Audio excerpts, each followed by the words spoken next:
Horus has fallen into a coma after the fatal reopening of his old wounds. His terrified advisors scramble to keep the truth hidden, but this deception cannot last. Without the War Master's iron fist and alluring words, his traitor primarchs have become unruly, his army is without orders, and the Chaos Gods are out of control, while loyalists like Guilliman and Lion demolish the commandless traitors. Welcome to our series on Warhammer 40k and the Horus heresy, explaining the origins of the Imperium and Chaos. In this 13th video, we will explore the last events before the Siege of Terra, including the crisis in the traitor army, the fate of Horus, the Crusade of Vengeance, and the ascension of another demon Primarch. As the Loyalists withdrew from the Garmin cluster, their enemies did not give chase, for the War Master's wounds had overpowered him, rendering the traitor fleet leaderless. Fearing the complete implosion of the army, the grievous state of the Arch-Traitor was hidden from all but the most loyal sons of Horus. The last words that the army had heard from the War Master were about a muster on Ulanor. These were interpreted as an order to gather the entire traitor army before the final assault on Terra. Malgahurst the Twisted, equerry to the War Master, started relaying the orders. However, the traitor primarchs refused to receive an order from anyone other than Horus. Consequently, most of them ignored or delayed in fulfilling the will of the War Master. Mortarion and Omegon disappeared, while Fulgrim and Angron chased after their demonic urges, and Magnus busied himself collecting the shards of his shattered soul. The only ones who were ready to respond to Malgahurst's rallying cry were Lorgar and Perturabo, and of these two, only Perturabo was loyal. Lorgar, on the other hand, had learned about Horus's condition through the use of the warp. The Wordbearer's Primarch saw this as an opportunity to overthrow the current War Master and replace him. With that in mind, Lorgar set an intercepting course on the Vengeful Spirit. As the traitors made their way to Ulanor, other positions long held by them became undermanned. Lionel Johnson's task of drawing the traitor forces away from Sanguinius had come to an end, as there was no longer any need to attack strategic or symbolic planets, and the sieges were not drawing out any reinforcements. Loyalists on Terra believed that Lion would now be on his way to reinforce the Cradle of Humanity. Instead, sensing that he now could freely obliterate traitor positions, Lion became blinded by bloodlust. No one received mercy from the hand of the Dark Angels. All traitorous planets were purged and destroyed, including the homeworlds of 3 traitor primarchs. Lion called this campaign the Crusade of Vengeance. However, others named it the Passage of the Angels of Death, after witnessing its brutality. Eventually, Leman Russ and Corvus Corax joined forces with Lion in late 013 M31. Despite Lion's bloody harvest across traitor territory, not all the Dark Angels were so adamant about leaving Terra to its fate. Captain Corswain, who was on the hunt for the Death Guard's first captain, Callus Typhon, decided to abandon his objective and rush to Terra. Meanwhile, by far the largest army on their way toward Terra was under the command of Rabute Guilliman, whose Ultramarines had been steadily breaking through traitor blockades. After the fall of the Garmin cluster, the Loyalist armies that had not managed to arrive there before its fall regrouped with Guilliman. His armies, consisting of Space Marines of almost all legions, tens of millions of soldiers, and the grandest Loyalist fleet, grew up to the point of being a grave threat to the success of the Horus heresy. Perturabo took it upon himself to stop Guilliman's advance by setting up defences on Crade and several nearby worlds. These batteries stymied the Ultramarine Primarch's progress for months. The fortresses withstood all attacks.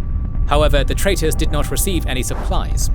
The siege started when the War of Garmin cluster still siphoned all available equipment, and after Horus fell into a coma, the supply routes had not been rearranged properly. After half a year of grueling combat and supply starvation, the first traitor ship joined the Iron Warriors. Instead of supplies, it carried a son of Horus emissary, who ordered Perturabo to withdraw and bring the wayward Angron to Ulanor. This was an atrocious order, for it would hand several key fortresses into Loyalist hands, and make Rabute an unchecked threat again. Moreover, it was a spit in Perturabo's face. In the last years, Perturabo had been betrayed inside the Eye of Terror.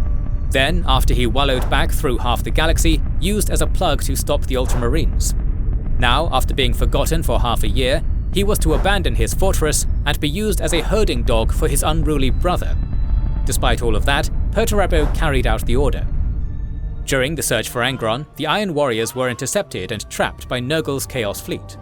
Fallen Space Marines offered Perturabo an ascension to demonhood. The Primarch, who had already witnessed one such event inside the Eye of Terror, declined. The followers of Nurgle did not take no for an answer, opening fire on the Iron Warriors. The battle was unwinnable, and the Chaos forces were almost impossible to kill. The uncorrupted fleet outmaneuvered and broke through the Chaos Armada, immediately escaping into the warp. Eventually Angron was found on the planet Deluge. The World Eater's Primarch had to constantly indulge in slaughter, a price to pay for his demonhood. Perturabo descended to the surface with the full might of his legion, for Angron would only listen to force. There was no time to build a proper fortress, so a barricade was made out of men and vehicles. Tanks served as walls, and Astartes as corridors.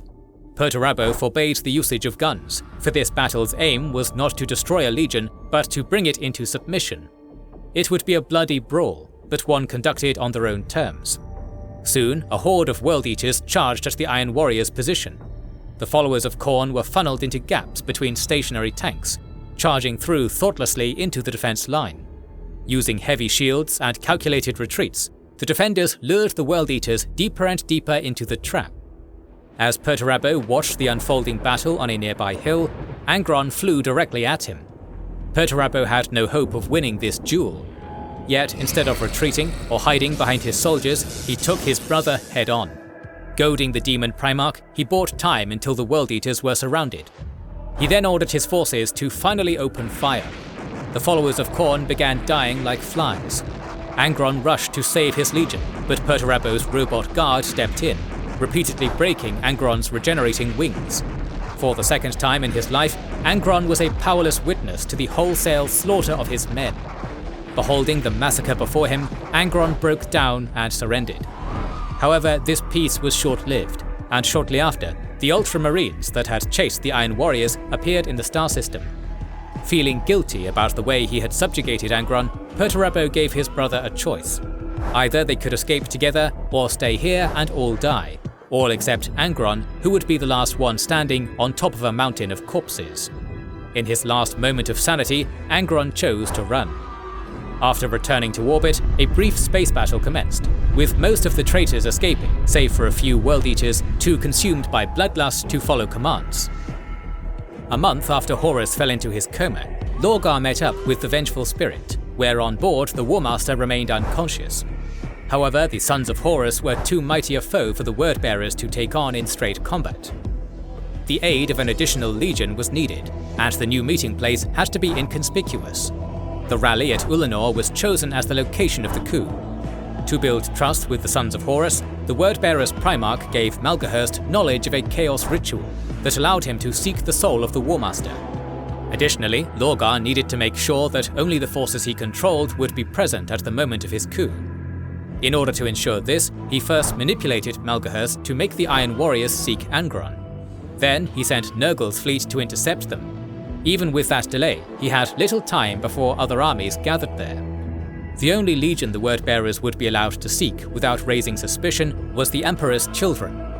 Lorgar had determined that Fulgrim was inside the domain of Slaanesh within the Eye of Terror. To save his limited time, Lorgar decided to speed up his travel by going through the chaos-infested part of the Eldari webway. During the perilous journey, most of the expedition was either lost or consumed by demons. Nevertheless, the operation was a success, as Fulgrim was found inside the Pleasure Palace. The Emperor's Children Primarch had lost any interest in the war, preferring to indulge in the excess that Slaanesh had provided him. All of Lorgar's reasoning and manipulation failed to convince his brother to leave, yet the Wordbearers had been prepared for this eventuality.